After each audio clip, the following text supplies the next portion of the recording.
Hello, আসসালামু আলাইকুম viewers.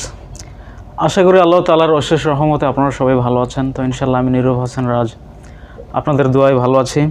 তো ভিউয়ার্স, আজকে বিশেষ কিছু কথা আপনাদের সাথে আমি শেয়ার করতে যাচ্ছি বর্তমান বাংলাদেশের পরিস্থিতি নিয়ে। তো বর্তমান বাংলাদেশের পরিস্থিতি আসলে কিন্তু এক ধাক্কা থেকে উঠতে না উঠতে কিন্তু আরেক ধাক্কা এসে হাজির।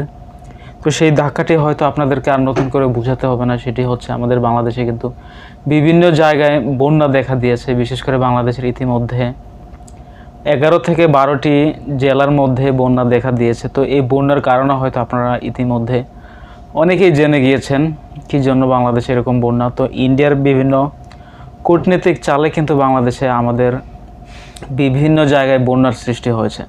তো এই বন্যার সৃষ্টির জন্য কিন্তু এখন পুরোপুরি ইন্ডিয়াকেই দায়ী করা হচ্ছে, কেননা তারা কিন্তু আগাম কোনো ধরনের সতর্ক বার্তা কিন্তু বাংলাদেশকে তারা দেয়নি।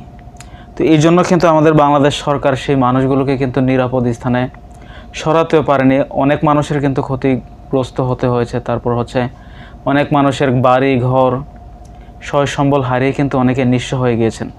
তো এখন এই সব আসলে ধ্বংসলীলা দেখে প্রবাসীরা, বিশেষ করে আমাদের বাংলাদেশিরা, অনেকেই কিন্তু আবেগপ্রবণ হয়ে অনেকে অনেক কথা বলতেছেন যে এক বাঁধের পরে নাকি আরেক বাঁধ দেওয়া সম্ভব। আসলে জিনিসটা সম্ভব হলেও বিষয়টি অনেক চ্যালেঞ্জিং হতে পারে, কেননা আপনারা যেটা অনেকে আন্দাজ করতে পারতেছেন, ফারাক্কা বাঁধ ছেড়ে দিয়েছে। আসলে ফারাক্কা বাঁধ কিন্তু এখনও ছেড়ে দেওয়া হয়নি। তার যেই ইন্ডিয়া কিন্তু প্রায় 3 থেকে 4টি নদীতে বাঁধ দিয়ে রেখেছেন। তো সেই 3 থেকে 4টি নদীর 2টি বাঁধ অলরেডি প্রায় খুলে দিয়েছে, আরও 2টি বাঁধ কিন্তু আছে। তো যেটা আপনারা বলতেছেন ফারাক্কা বাঁধ, সেটি কিন্তু এখনও খুলে দেওয়া হয়নি।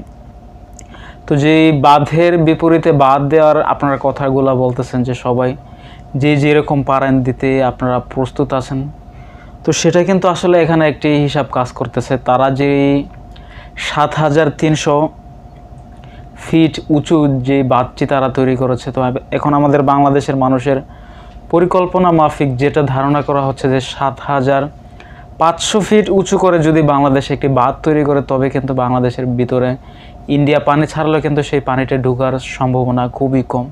তো এখানে একটি কথা থেকে যাচ্ছে, যখন আমরা বাংলাদেশিরা এরকম একটি বাঁধ নির্মাণ করব, বিশেষ করে তাদের বাঁধ থেকে প্রায় 40 মাইল দূরে, তখন কিন্তু আসলে পানিটা যখন আমাদের বাঁধের মধ্যে এসে ধাক্কা খাবে, এমনিতেই কিন্তু ইন্ডিয়া কিন্তু আমাদের বাংলাদেশ থেকে অনেকটা উঁচু। আমাদের বাংলাদেশ হচ্ছে অনেকটা নিচু দেশ। তো নিচু দেশের তুলনায় বিশেষ করে পাহাড় থেকে পানির নিচে নামলে যেরকম, সেরকম একটি প্রভাব বিস্তার করবে এই পানিগুলো। যখন বাঁধ পেরিয়ে পানিগুলো বাংলাদেশের মধ্যে প্রবেশ করতে পারবে না, তখন কিন্তু এই পানিগুলা বাঁধের চারোদিকে ছড়িয়ে যেতে থাকবে। বিশেষ করে বাঁধের উপর দিয়ে না আসতে পারলেও কিন্তু সাইড দিয়ে বাংলাদেশের মধ্যে ঢোকার চেষ্টা করবে। তো যখন কোনো রাস্তা পেয়ে যাবে, তখন কিন্তু এই বাঁধের আশেপাশের এলাকাগুলো কিন্তু প্লাবিত হয়ে যাবে। তো সেই একটা সংখ্যা কাজ করতেছে।